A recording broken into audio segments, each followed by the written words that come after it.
Hello again, this is Thomas Ellenberg talking to you from beautiful Waikiki, Honolulu, Hawaii.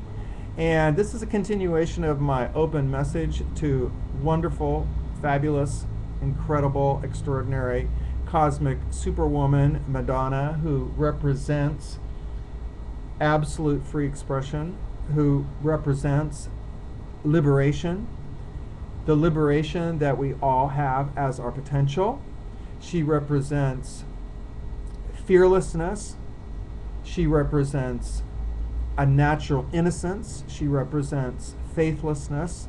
And I love her name, Madonna, because she actually represents to me, and she always has represented the feminine aspect of God.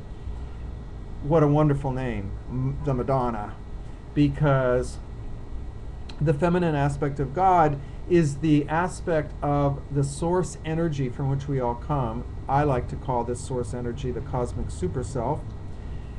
It represents the aspect of the cosmic energy, the divine energy, that is nourishing, that is loving, that is harmonizing, that is beautifying, that is lush and lavish and produces growth and gives birth. In fact, you can see it out there, right out there, right out there.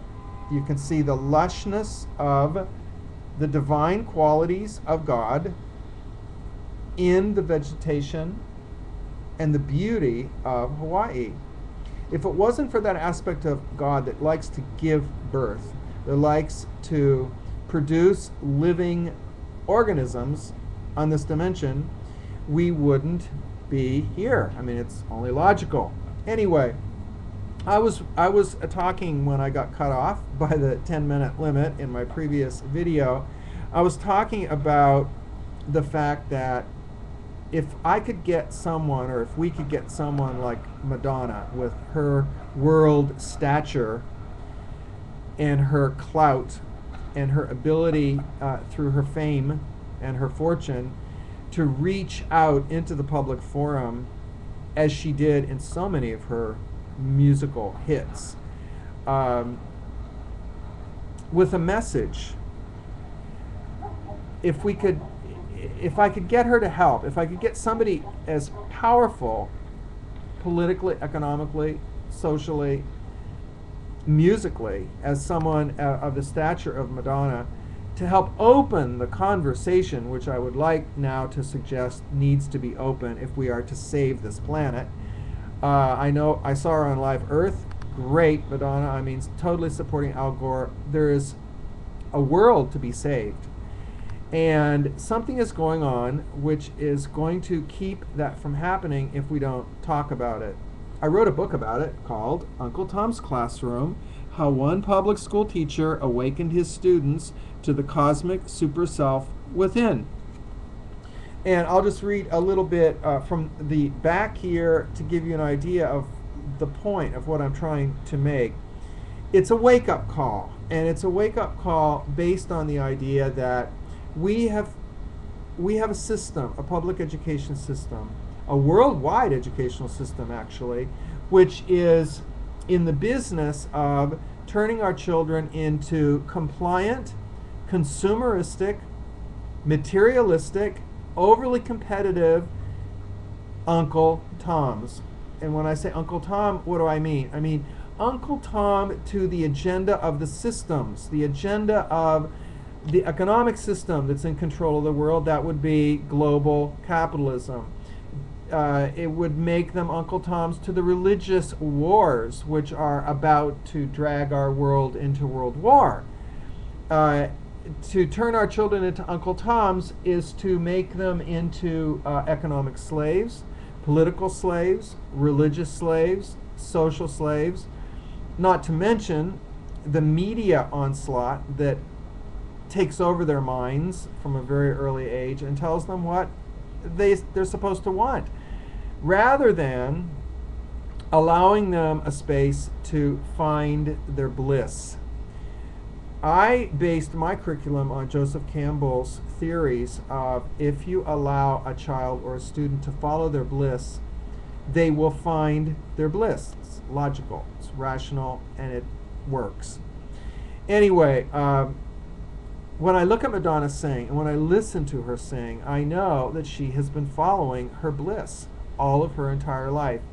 She has the courage and the stick-to-itiveness, no matter what anyone has ever said about her, to go forward and to sing her unfolding beliefs, her unfolding awareness of reality, which has always been just a little bit ahead of the masses, which makes her such a trailblazer, such a wonderful, groundbreaking trailblazer in her art and in who she is in the world.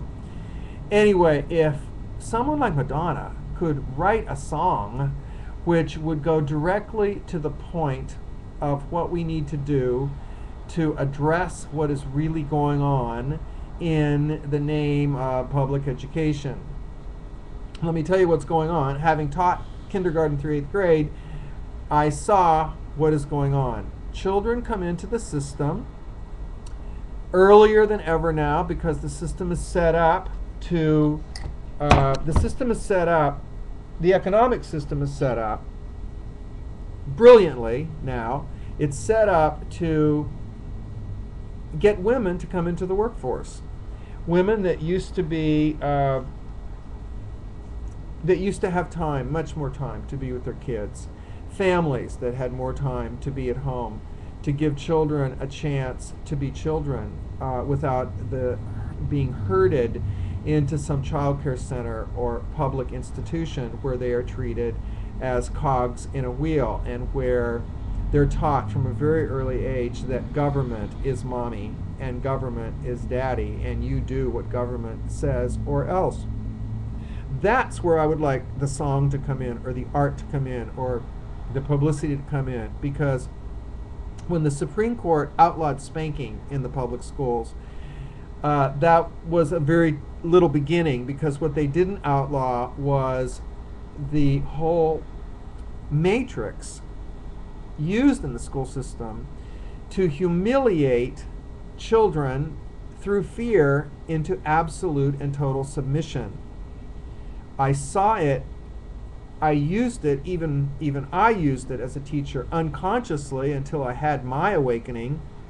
I threatened children to mind me and do what the state mandated curriculum said. I supported all kinds of acceptable punishments, like making kids go to detention, stay after school, have parent-teacher conferences, make them wash the blackboard, and just general humiliation, which is totally supported by the grading system as it is now used. If you think about it, the grading system as it's now being used in the public school system turns everybody into a graded Uncle Tom. The really smart kids and the athletes are the only ones who are allowed to win. The rest of the kids fall through the cracks or graduate feeling that they are C value or D value or F value. How perfect, since the world economy wants worker slaves, worker bees, to be willing to work for virtually the lowest wages possible with very few benefits, and just accept it and not revolt against the injustice of it. When you really think about it, the public school system as it is now set up has become a cultural concentration camp. It has become a programming center that is very Orwellian. And what it does, very simplistically here, what I saw it do and what I even did myself, I'm sorry to say, was it squished out the ray of light, the ray of joy, the life force, squished it right out of the kids and told them to open your book and do as I say and copy these boring problems and answer these boring sentences and fill in the boring answers. When you do that to children for 12 years, on the one hand, and on the other hand, feed them violent video games, thousands of violent video games,